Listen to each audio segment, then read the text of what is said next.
அனைவருக்கும் என் வணக்கங்கள். இது என் உரையின் துவக்கம். பிறந்த சிறந்த மொழிகளுள் சிறந்தே பிந்தியின் தாய்மொழி தமிழை வணங்குகிறேன். பிறப்பு சம்பவமாக இருக்கலாம், ஆனால் இறப்பு ஒரு சரித்திரமாக இருக்க வேண்டும் என்று சொன்னவர் சொன்னபடி வாழ்ந்து காட்டிய டாக்டர் APJ அப்துல் கலாம் அவர்கள்.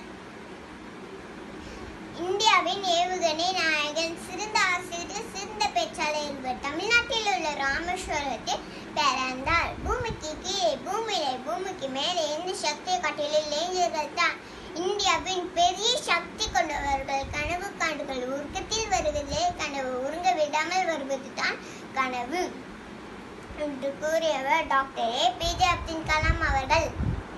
2015 ஆண்டில் நிரந்தரமாக உறங்க சென்று விட்டார். 2020 இந்தியா வல்லரசு நாடாகும் என்று அசைக்க முடியாத நம்பிக்கை கொண்டவர்கள். அவர் கண்ட கனவு, இளைஞர்கள் அனைவரும் இணைந்து பாடுபடுவோம், இதுவே அவருக்கு செலுத்தும் அஞ்சலியாகும். நன்றி.